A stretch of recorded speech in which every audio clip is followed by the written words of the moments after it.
Hi, this is Dan Millman, and you're listening to Awakened Nation. A huge shift is taking place on planet Earth. People seem to be waking up.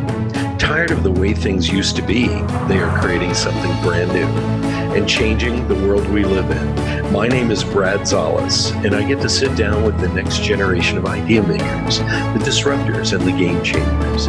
Everyday people, just like you and me, from all over, who are doing amazing things. Welcome to Awakened Nation. Ladies and gentlemen, I have a guest I wanted to get on a long time ago because his books change lives. It really does.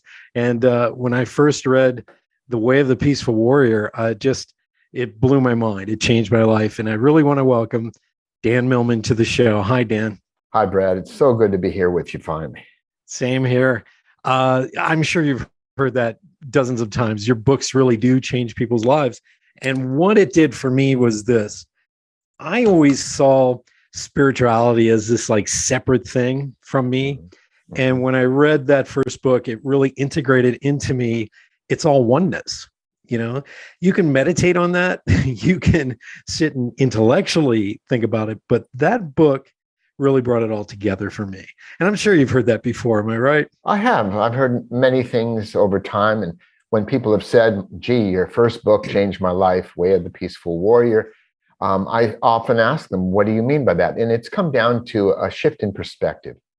It expanded their sense of the promise and possibilities of within everyday life. Yeah, that's the key, I believe. I'm going to read a little bit of your bio to get started. So those of you who are listening who don't know who Dan Millman is, Dan teaches the Peaceful Warrior's Way in the United States and around the world. Author of 18 books. I was blown away when I saw that.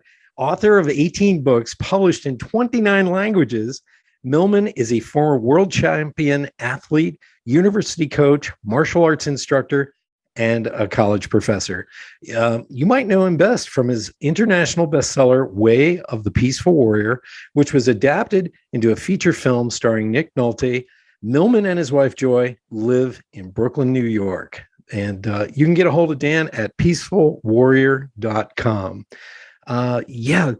I bet you could not have dreamed that Nick Nolte would play Socrates in a movie when you first wrote the book. Am I correct? You are quite correct. I guess George Carlin or some other actors might have played it differently, but Nick did a nice job. And it's always an interesting experience having a book adapted to film. Yeah. It is. So let's get started. We had Julian Noel on the show in the first season, and he's from Australia, and he said something that just stuck in there. And he apologized for using the word spiritual. And I think it's because it has so many connotations in this day and age. Could you explain what spirituality or spiritual actually means for you? It is a tricky term because it means different things to different people, like love or enlightenment. And in fact, in the opening pages, there's a single page of key terms in my new book, Peaceful Heart, Warrior Spirit, the memoir. And it starts with spiritual. And I came across this organically, this idea of spiritual, this grounded interpretation, when I asked my daughter, who's a grown author herself now, but when she was 10 years old, a voracious reader, I asked Sierra, can you make me a little list of books, of spiritual books that you consider spiritual? And for a 10-year-old, she came up with a nice list of about 8 or 9 books. And not a single one of them dealt with metaphysics, New Age, religious beliefs, shamanism. All of them were books that inspired and uplifted her. And to inspire means to breathe in spirit. And this is a term, that which inspires or uplifts, we can handle in everyday life. What inspires or uplifts us gives us that sense of the numinous. It reminds us somehow of the best within us and the possibilities of life. And in terms of spirit, you know, the weather person doesn't come on the radio saying 30% chance of rain today and 25% spirit out. I mean, we're surrounded by spirit, beauty, inspiration, but we often don't notice it because we're preoccupied with what am I going to do about my relationship, my finances, my career decisions. Our attention is trapped until maybe we go on vacation to a whole different environment or do what the Japanese call forest bathing, walking through a natural environment. Then we regain for a moment the eyes of a child, where we begin to look up and around. Wow, wow. And so then we grasp spirit in the moment. In fact, I have a quote underneath that definition in the opening pages. Adair Laura said, "Some like me are just beginning to guess at the powerful religion of ordinary life, a spirituality of freshly mopped floors, stacked dishes, and clothes blowing on the line." So that is my sense of spiritual within and through our everyday life. It's ironic that you had that quote because I use doing the dishes by hand as my Zen moment. Yeah. And sometimes I get some amazing ideas from that. It is practical day-to-day spirituality that you're talking about. And it isn't this, I'm going to climb a mountain and then I'm going to find a guru. Somerset Maugham wrote about it in The Razor's Edge, how, you could find a guru, in the city as easily on top of a mountain. And I've always found that to be true. It's a state of beingness that I think really came out in the title of your latest book, which is The Peaceful Heart, Warrior Spirit. Because I've always considered myself a warrior of life, maybe not on the battlefield or whatever. But it was really my barometer, Dan, I have to be honest with you, was always if I was out of balance, there was something that always caught my attention to pull me back. And sometimes that would be anger. I grew up with a father who was very angry, always smoldering. The idol was on, ready to go. And so I learned to push anger away to the point of being embarrassed by it. And through the years, I embraced that dark side and pulled that in closer to me to heal it, actually. And do you want to talk a little bit about that? Because one of the questions I wanted to talk to you about was, do you ever get angrier and how do you deal with that? Sure. Well, my dear wife of 46 years, Joy, knows how to push my buttons. So sure, I get irritated, angry, but it doesn't last long anymore. I have an entirely different relationship today based on the 4 mentors I was trained by over a 20-year period, as described in the new book. And the 4th mentor, the sage, gave me some reminders that I love to share about anger, fear, sorrow, joy, all the other emotions. Emotions pass through us like the weather, just as thoughts arise and pop into our conscious awareness. They happen to us. We don't say, I think I'll think this thought next. Random thoughts just appear, sometimes positive, sometimes negative.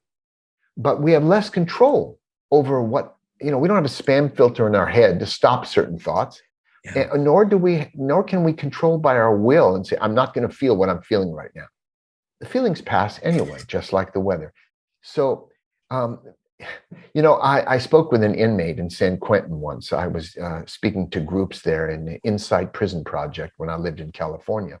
And there was an inmate who said to me, I have a problem with rage. And I went, no, you don't. And he said, yes, I do. And I said, no, you don't. And before he could start blowing up, I said, anger is not a problem. Rage is not a problem. It's like a storm passing through us. I said, the problem is what you actually do when you're feeling enraged. And a light bulb went on for him because he realized, that's what was the problem. Not feeling anger, not feeling fear or sorrow. Cus D'Amato, a boxing coach, once said, heroes and cowards feel exactly the same fear. They just respond differently.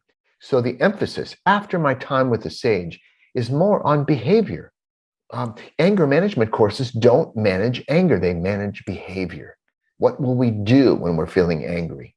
Because you can't stop emotions from happening. They just pass through us any more than we can stop the weather.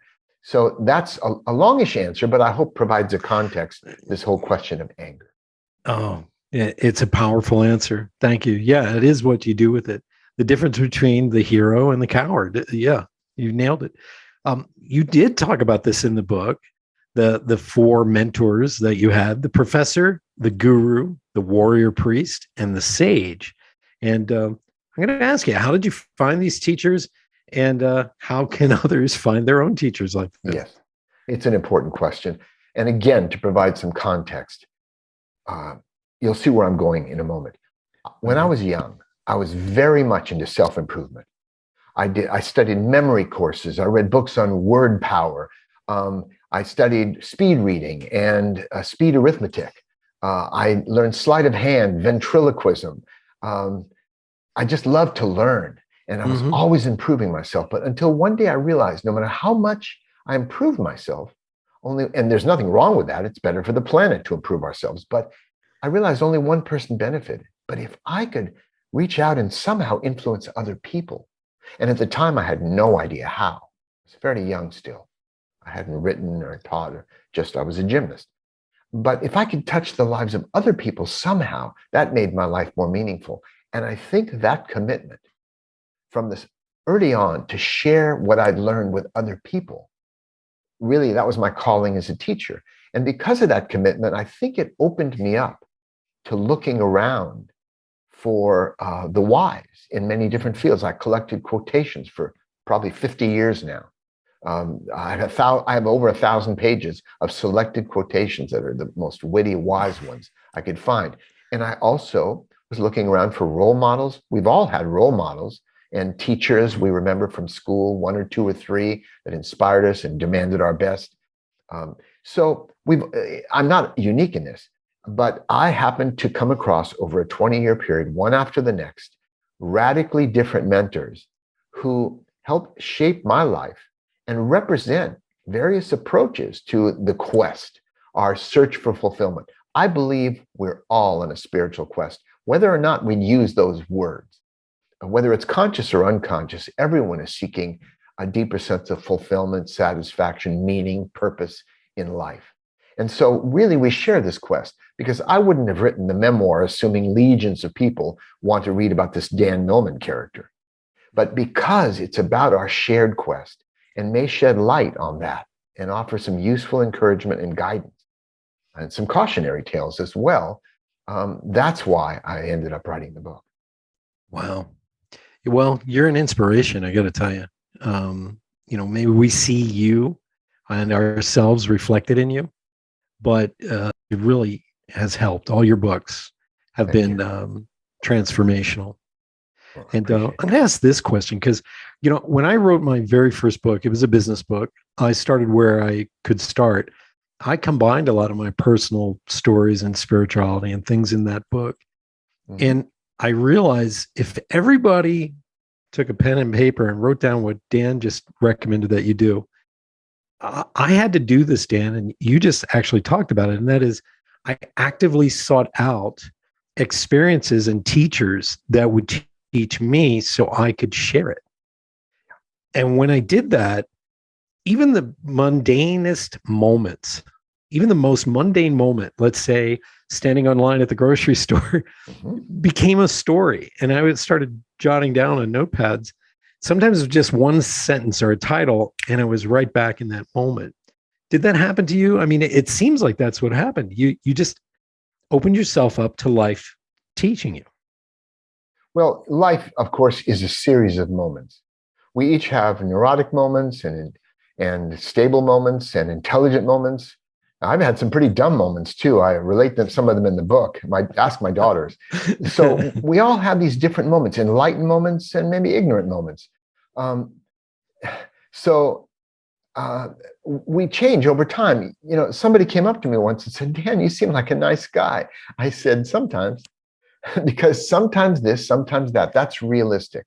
We're not just this one thing all the time in changing circumstances. But nonetheless, I view each of us and all of us as peaceful warriors in training. And the reason I say that is, let me go back. When I was a professor at Oberlin College, off air, we were talking about your martial arts background, right, late in life.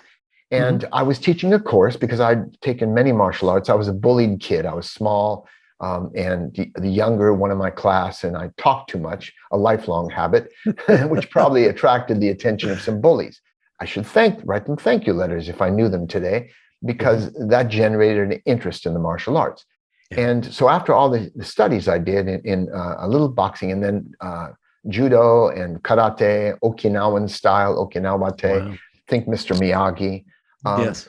And then finally Aikido and Tai Chi. I taught a course at Oberlin in Aikido and Tai Chi, an introductory course. And I was going to call it the Way of the Warrior, which makes sense.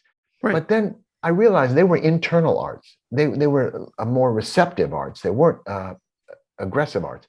And so a light bulb went on. And I said, wait, why don't I call it the Way of the Peaceful Warrior? And that's the first time organically that term appeared to me. And I ended up using that as the title of the book years later. And what I mean by this term is that each of us is a peaceful warrior in training, in the sense that we're all seeking to live with a more peaceful heart, a sense of serenity, equanimity within the changing chaos of everyday life. Many of us, it's been unavoidable to notice in recent years. But at the same time, as you pointed out, Brad, we need a warrior's spirit. It's not about fighting necessarily, except maybe with the demons of self-doubt, insecurity, and various kinds of fear. But it's really about rolling up our sleeves, standing up tall inside of ourselves, and marching into life and tackling the everyday challenges we meet. So that balance, peaceful heart, warrior spirit, seemed like a natural title for the new book and my life. Thank you. Well, it is fantastic to hear your journey. And, I've seen some of your gymnastic competition, phenomenal athlete. I didn't grow up as a natural athlete. So your books really helped me to just embrace and shut off the mind, go with the flow. When you tell that story in the beginning of the book where you were doing the trampoline, you won one of the first trampoline medals, and your mind just went. But because you had played with a friend on the trampoline, you just went into this no mind, which a lot of martial artists talk about, and you just enjoyed the performance. And you don't even remember what you did. I'm sure you had to look at the film later. I didn't have time to really enjoy. I was just completely in the zone. Later, in reflection, yes, it was enjoyable, that moment of silence, that moment of truth. And yes, the book opens up, the first chapter is up in the air and upside down, appropriately, at the World Championships in London. But who would have guessed? I discovered a trampoline when I was a tween, before my teenage years, and started jumping. And I loved jumping and trying new moves. I never knew that would take me toward world-class gymnastics and then coaching at Stanford University and then college professorship. I had no concept of any of that when I was a kid, but I did trust my heart, followed my nose, and just did what I loved to the best of my ability. And that's pretty much, that was a foundation. And I cover some of the foundational elements in my life before I meet the four mentors. And the spiritual quest started to really hit white water, so to speak. Right. But those early years in athletics, for me, and for some people, it's music or doing a drum line, for example. Right. For some people, that is their entry into spiritual life, into the zone, into flow, the mindless mushin state, as they say in Bushido, in the martial arts. And it's a beginner's form of meditation.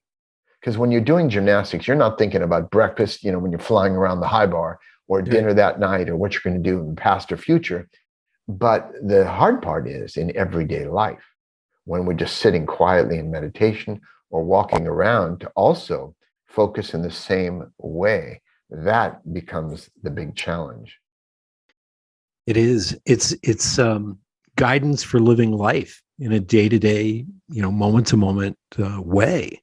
The peaceful warrior, yeah, you're right. It's not about fighting. And, although we do have martial arts backgrounds, I feel that it's all integrated into oneness. And I have to thank you, because your writings and your teachings have helped me with that. Well, I appreciate that. And in fact, I'd like to share a quick story with you. Please. To make that point. The story I tell, Socrates and I are in the gym late at night, and I'm recovering from a shattered leg I describe in my first book. And it's coming back. I'm getting my strength back. And I was swinging around the high bar. And while he's watching, he's the only other one in the gym, I do a full twisting double somersault, which is a hard move, but I stick my landing, which is a good thing. I don't hop or anything or take a step. And I go, yes. And then I figured that was a good place to stop workout. So I ripped off my sweatshirt, threw it in my workout bag. And then we were walking down the hallway after. And Sock turned to me and he says, you know, Dan, that last move you did was really sloppy. And I went, what are you talking about, Sock? That was the best dismount I did in weeks. He said, oh, no. I'm not talking about the dismount. I'm talking about the way you took off your sweatshirt and put it in your bag. And he was reminding me again that I was treating one moment as special and another moment as ordinary, like it didn't matter. And then he reminded me again, there are no ordinary moments. And he added something. He added a line that I actually got into the movie script 2 weeks before they started shooting, to the director's credit. He said, Dan, the difference between us is you practice gymnastics. I practice everything. Now, what did he mean by that? Well, practice. See, well, most of us do things all day. We do the laundry. We do our work. We do our homework. We do the dishes. We do all these things. But as soon as we say the word practice, that implies we're trying to refine it or improve it. And that brings a different quality of attention to everything we do. Some people call it mindfulness. That's become a thing, you know. But that quality of attention and practicing everything can create the same sort of involvement and immersion that practicing gymnastics or drumming or any other activity can bring us into that state where time flies and we start having more enjoyable moments. In other words, every moment is sacred. You just need, as the viewer, to consciously stay aware of that. Of course, it sounds exhausting, you know. Oh my God, yes. Every moment I've got to be thinking about this. But you don't. It's just a matter of, I used to tell the gymnasts at Stanford, don't strive for success. You can't control that. Strive for excellence in all that you do. That's under our control. Just make your best effort. It'll change day to day, moment to moment.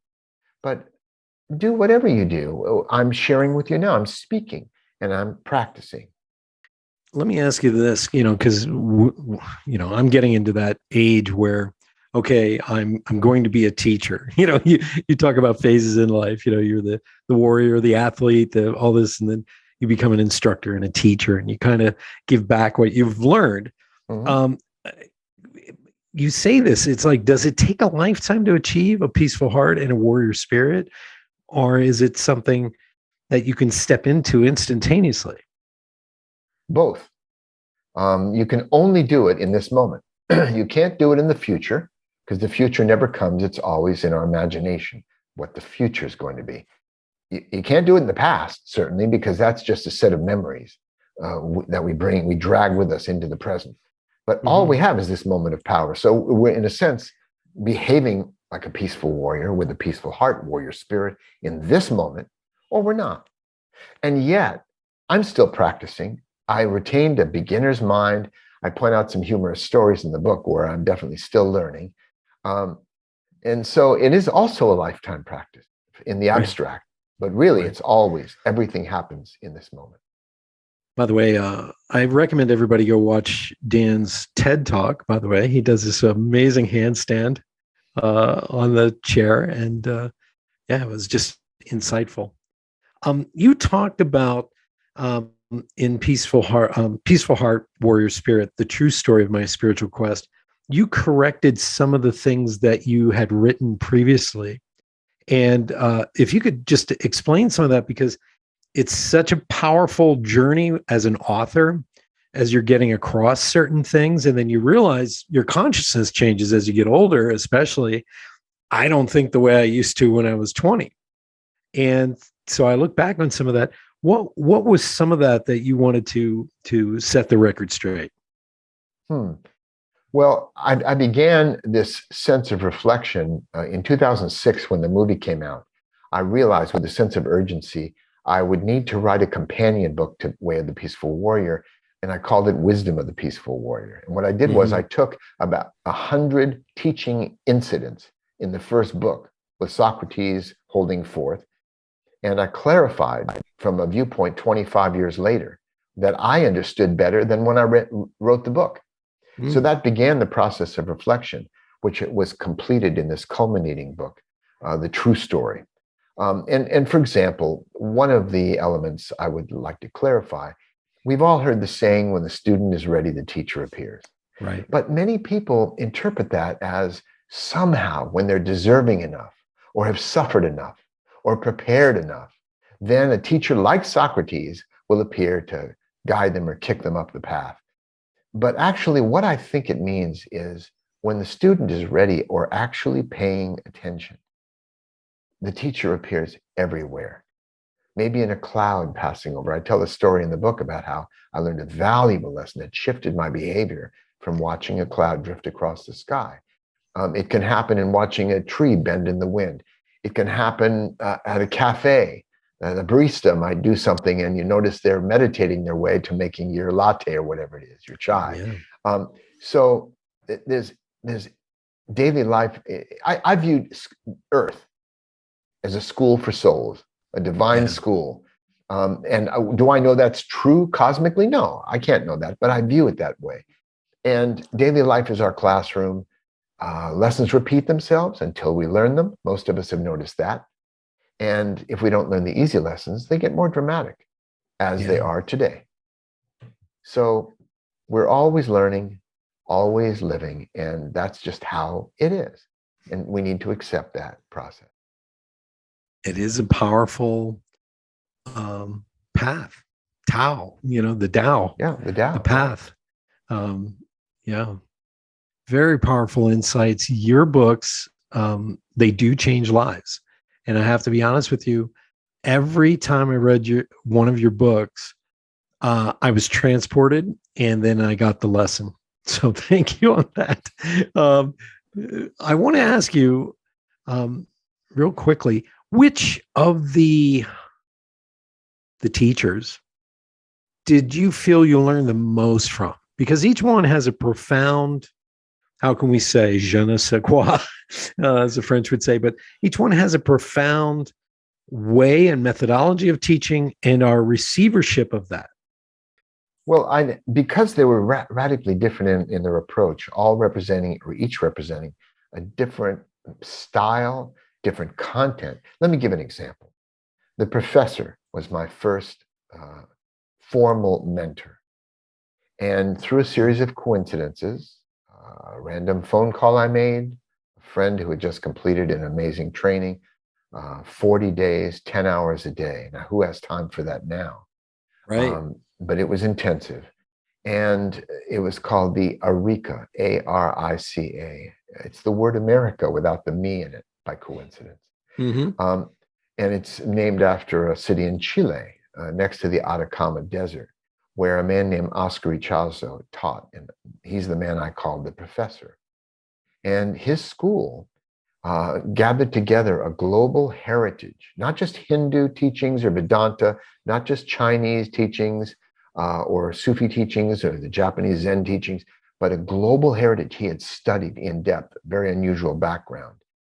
And so this training involved 30 or 40 different sorts of meditations for different purposes, deep body work, movement training, combining breathing and focus and attention, maps of consciousness, the levels of consciousness, how we deal with tension and stress relief, many maps, but experiential. And with the group process, it accelerated our own evolution. We really worked in depth. Also, for example, some people have heard of the Enneagram books. And, Helen Palmer and Stephen Riso and others are the best known authors. But all this modern Enneagram material was an adaptation from Oscar Ichazo. They actually admitted that. All of the authors finally admitted, yes. They said it was from Gurdjieff or the Sufis or the Jesuits, but actually Oscar Ichazo, the professor, began this model. He called it proto-analysis. I learned later on to look at people's faces and even lighting and determined based on the nerves connecting the face to the brain, they're one of 9 points of sensitivity, unconscious strategies of life. So I'm just giving a flavor. But the point is, the professor gave an immersive technological approach to enlightenment. He promised enlightenment at the end of this training. Do the work, get the results. And it was intensive work. And many of us have experienced this. Some method we've studied, whether NLP or Avatar or EST, the old EST training, Yeah, I the remember. spin-offs, the Forum and LifeSpring. There have been so many different trainings and systems and methods that if you do this work, then you'll be live a more enlightened life. So that was one approach. And for various reasons, I found it wanting. I was going through a very difficult first marriage. I was married for 8 years. I got married around 20 years old, 21. And we had, it never took, but persistence carried us for almost 8 years. We had a daughter from that marriage. I'm very close to her, and I'm still in good communication with my former wife. But I noticed all that training made me better at doing inner work. But there was a firewall between that, no matter how good the training was, between that and my everyday life. So that was the first takeaway lesson for me, that to get better at daily life, you have to practice daily life, not sit in a cave somewhere. You know, a man came up to me after reading Way of the Peaceful Warrior and said, Dan, I'm really interested in spiritual practice now after reading your book, but I have a wife and 3 kids and a full-time job. How can I find the time? Well, he came to understand that his wife, his children, his full-time job were his primary forms of spiritual training and practice in everyday life. And they demand more and develop more than sitting in a cave and meditating. I know this because I've done both. So that was the technology approach with the professor before I moved on and discovered the guru. I'm going to ask you this question, and I think you're going to agree with me, but some of us begin to awaken early in life, like childhood. You talked about being bullied as a kid, picked on, being a gymnast, and embracing the martial arts. Those all were helped uplift, but you also paid attention. Would you say that you were somebody who was awake early in life? Like you saw stuff and your friends didn't? Well, I was awake in some ways and really asleep in others. If ignorance is bliss, I was ecstatic. but I did wake up to the extent, Brad, where I looked around and said, what are the rules here? What is it all for? You know, I was more tunnel vision, just pushing forward through life, through my schooling, early schooling, first grade, second grade, and on, like most people. But at one point I stepped back and said, but what is it? Was it all for? And maybe it was the threshold of adolescence when I realized that. And I started collecting quotations, looking for wisdom. And that was the beginning. So I was waking up. Waking up isn't always pleasant. No. In fact, under the key terms, enlightenment and illumination, which is about awakening to reality. It's a realization, and it's even a practice. Carl Jung, the noted psychoanalyst, said enlightenment consists not merely in the seeing of luminous shapes and visions, but in making the darkness visible. The latter procedure, he added, is more difficult and therefore unpopular. So, you know, that's a good reminder. And awakening isn't always pleasant because you have to see the darkness first. Yeah, you said a mouthful. I have to be honest with you, because growing up as a kid, my mother was bipolar. And my father, he was sort of an enabler and was angry all the time. I mean, I have great, funny stories now to this day because I can look back on that and it's healed. But the reality is those things forced me, and I'm sure some of the things that you went through in life forced you to grow up quickly.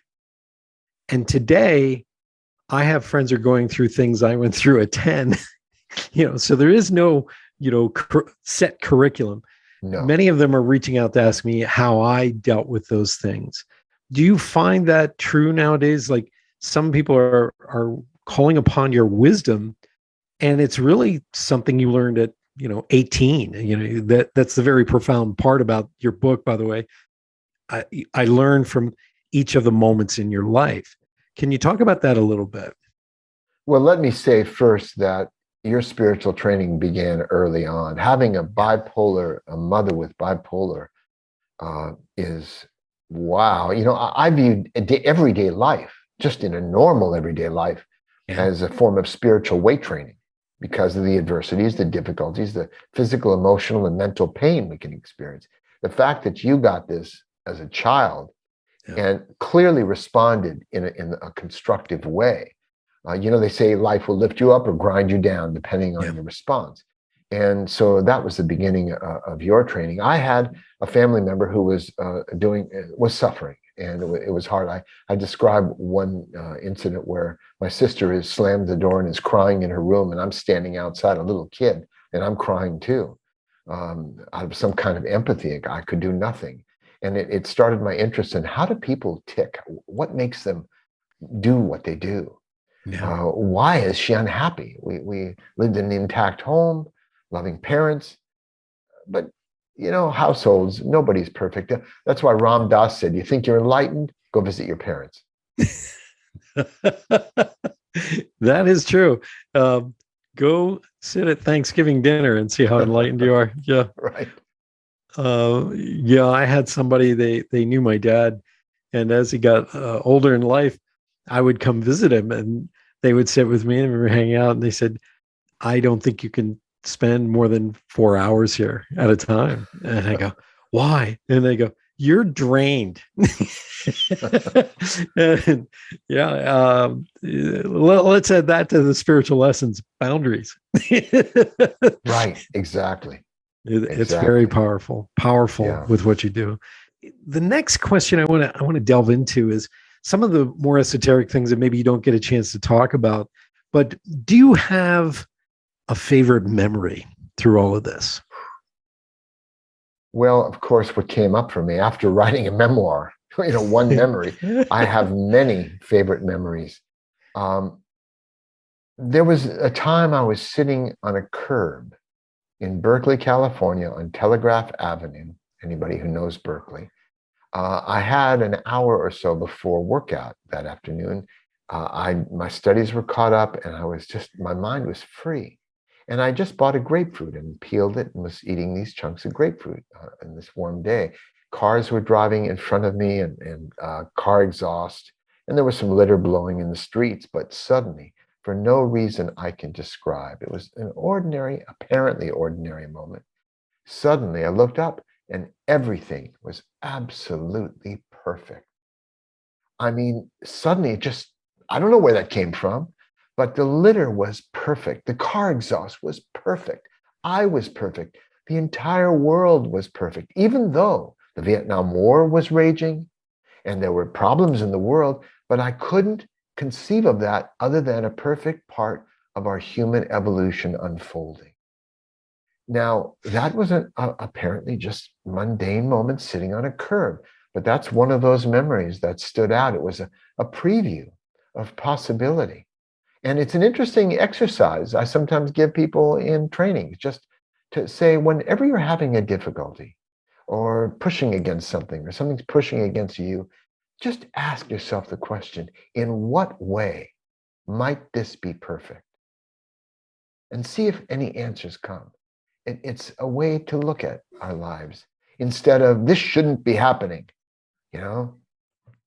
Powerful exercise. I hope everybody's taking notes because I agree with this one. There are moments where I try to shut the mind off, and that's hard when you live in the Western world. But I try to shut the mind off. I just moved to Denver, Colorado, and we have a skateboard park right nearby. So I get a chance to walk the dog and just go. I lived in Las Vegas for about 3-4 years, and I would climb the mountains over there. I'd just, go on a nice hike up to Calico Basin. and it's just profound sometimes, those moments where we just shut it all off, you know? And that it's so hard for people in this day and age. That's why I shut off the news. I don't watch the news. I haven't watched the news in 20 years. Mm-hmm. And I get my news from people who want to call me up and complain. That's how I get my news. I wanted to ask you, have you ever had regrets? Maybe you did this or you didn't do that. Because I know, as a spiritual person, we all say, oh, I have no regrets. I went for it all. But do you have anything you wish you had done better or tried differently? Well, I have learning moments from my past, things that I would do differently today, perhaps. But it's not exactly a regret because I can't change the past. Actually, I do know a way to change the past. Would you like to hear it? Yes, please. Okay. Share with us. Bring all you've got to the present moment because the present will soon become your past. So that's the only way I know of to change the past is what you do now will soon become it. So I don't know about regrets exactly, but there are times I probably would be wiser now in terms of spending more time with my first daughter. It's tough for kids when their parents have become divorced and they may move away from each other. I made that choice because of my own quest and search. And so I only saw my daughter from the time she was 6 to maybe 16 or 17, less than I would have liked. And so, those kinds of things. I mean, we all make mistakes. Hopefully we learn from them. So that's one thing I could share. And there are others too. But yeah, so by the way, I did want to comment, Yes. There's another approach to trying to quiet the mind. We've all experienced that in moments of immersion, whether it's through a sport, playing a musical instrument, performing, doing a video game, where our mind is quiet. We're just absorbed in whatever we're doing. But rather than that, I have a different approach. To me, it's a form of liberation. Understanding what I do about random thoughts in the mind, it's perfectly normal. It's like just background noise. Thoughts come, thoughts go. So rather than trying to tell them, the best way I know of to become obsessed with something is try not to think it all day. We can't do that. So I just allow the mind to be what it is. I'm no longer trying to fix it or change it. It just kind of goes like a friend who babbles a lot. And I go, Meanwhile, I have something to do now. Excuse me. So that's the way I tame the mind, not trying to fight or wrestle with it. Yeah. I did stand-up comedy in New York City. You should appreciate this, living in New York for about 8 years. I went from a C-level executive to turning my back on all of that and just doing comedy. And I remember my first comedy coach was Tim Davis. And he said something incredibly profound. He just said, the mind will lie to you. Yes. And so whenever a negative thought would come up, especially when you're about to go on stage in front of 75 drunks in a comedy club. Right. Wow. My mind would go, why are you doing this? what do you? And I would just go, shut up. I know you're lying. And I like how you liken your mind chatter to like the crazy Uncle Jerry sitting in the corner at Christmas, kind of thing. It's like, hey, that's great. I got to go over here and do something. Right. And I think when they all do this, whenever you start meditating or you go to a spiritual class, they go, we have to quiet the mind. And you're right. It's not something you fight. No. By the way, wow. Doing stand-up comedy, what a form of spiritual training, character building. Oh, that it doesn't get much tougher than that. You've really taken on this lifetime some interesting training methods. Thank you. Wow.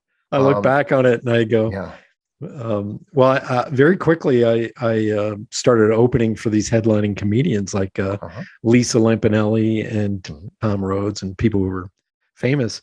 And you either get good or you get knocked down, especially Lisa Lampanelli's audiences, because they were there for they were sharks out for the kill.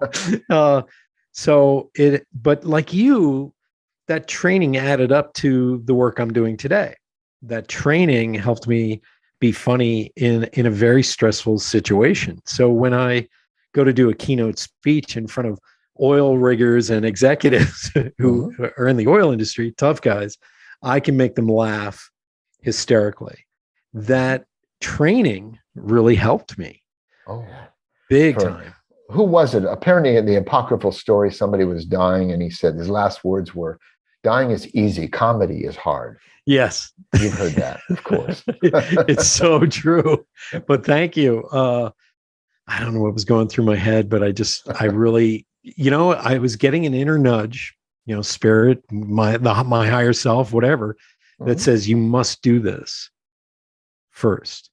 And it broke down something very powerful. Maybe you can talk about this, but I grew up in a small town where perfection, people looked at you and you had to be dressed a certain way, carry yourself a certain way, hair has to be certain, all this stuff. Comedy broke that.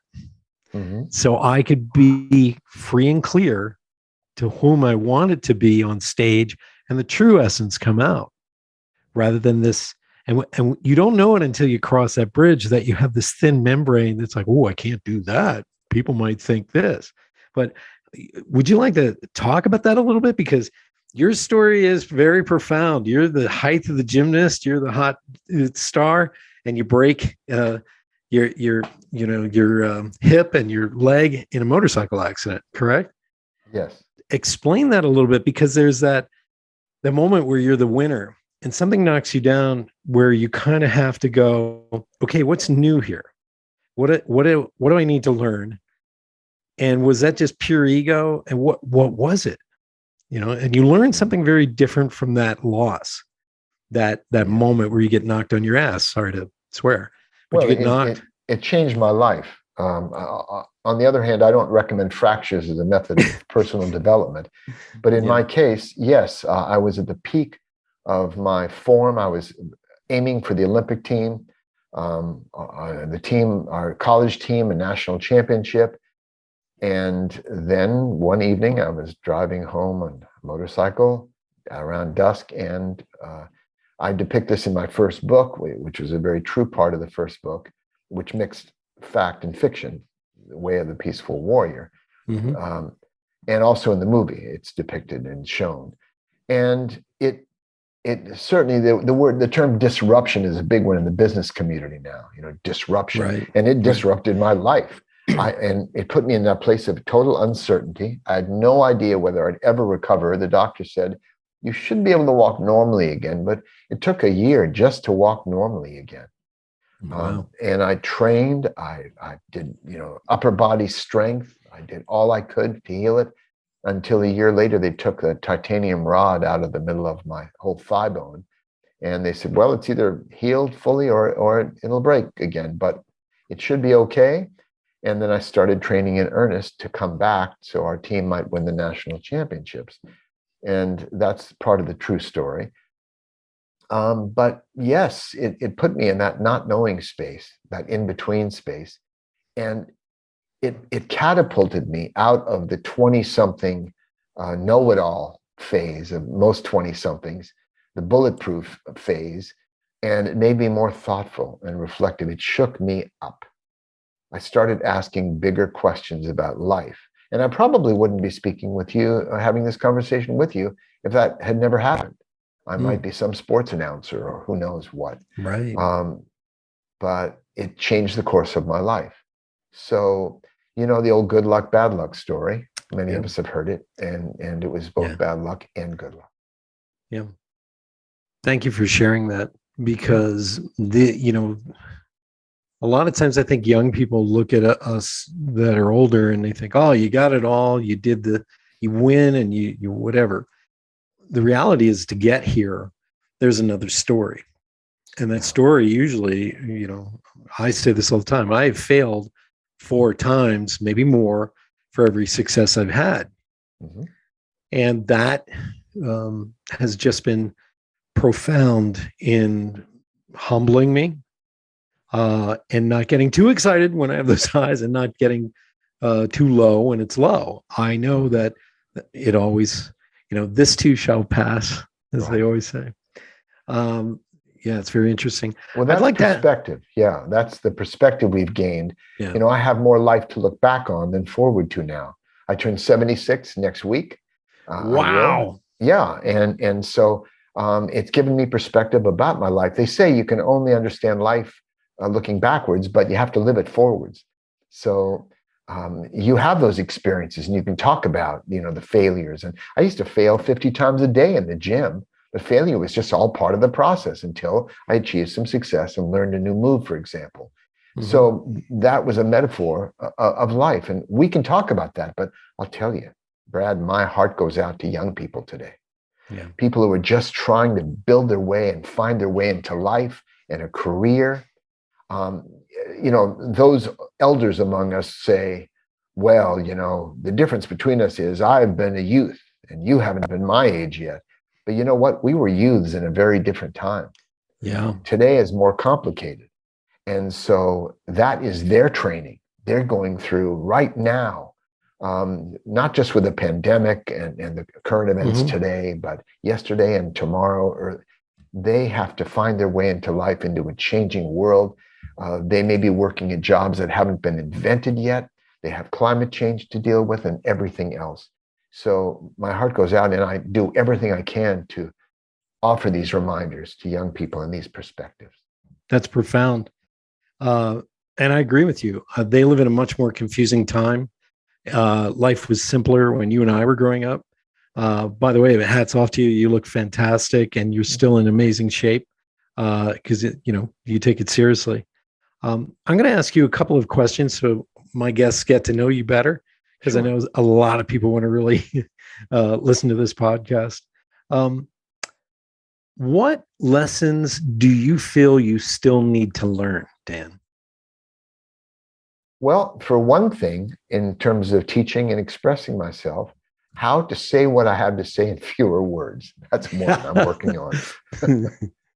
Wow. Yeah.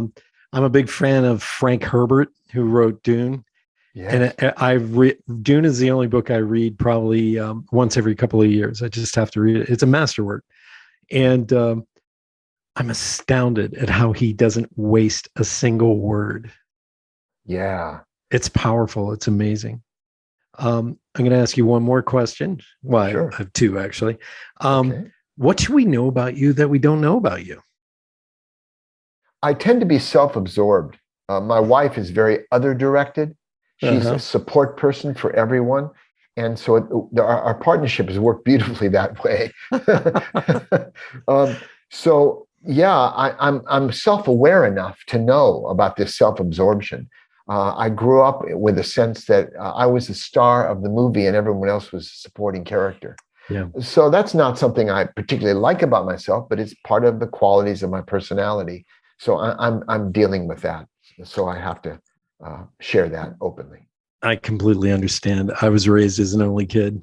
And so, yeah, the echoes in the back of my head of my mom and dad, you aren't the center of the universe, Bradley. So, I met an old girlfriend at a 10 or 20 year high school reunion. Yeah. And I proceeded to tell her about all the books I was writing and the teachings I did around the world and so on. And when I finished, she said, Dan, she said, some people are so interesting and others are so interested. Well, that took me down a peg. It was a good lesson. It is. And my last question for you, when you leave this life, is there one thing that you want others, something that you want to leave behind for us? Well, I have to say, if I died today, the next moment, tomorrow, or soon, I feel a sense of satisfaction and fulfillment because I have left something behind. My written works, my conversations with lovely people like you, who've also come from their own life experience. And that is what I'm going to leave behind. And not to mention, my wife once said to me, Dan, with all the books you've written and all the teachings you've done, it may be that among the most important things you've ever done is to help raise our daughters. And I really understand that now. Wow. Dan Millman, thank you for being on Awakened Nation, my friend. Thank you. And really, my pleasure, Brad. You bet. Hey, everybody, reach out. You can find Dan at peacefulwarrior.com. Pick up his new book, Peaceful Heart, Warrior Spirit, The True Story of My Spiritual Quest. And you can pick that up just about everywhere. It's in paper. Is it in hardback and paperback, or is it just in paper? Paperback. Yeah. And there's also a good audiobook I produced that my daughter, she and her husband, High Sierra Fame Audio, produced the audiobook, and it's as professional as any you'll listen to. Yes, pick up the audiobook, because I love listening to those, and they're great to catch up in the car. So once again, Dan, thank you. It has been such an honor to have you on the show today. Thank you. Ladies and gentlemen, tune in next week for another fantastic guest here on Awakened Nation. Thank you. Bye-bye. Thank you so much for being a big part of the Awakened Nation movement. This is how you can help me and our extraordinary guests. If you guys enjoyed this episode, please share it out on Facebook, Twitter, and Instagram. And let's grow this movement by word of mouth. Our success will be because of you. Thank you, and see you next week.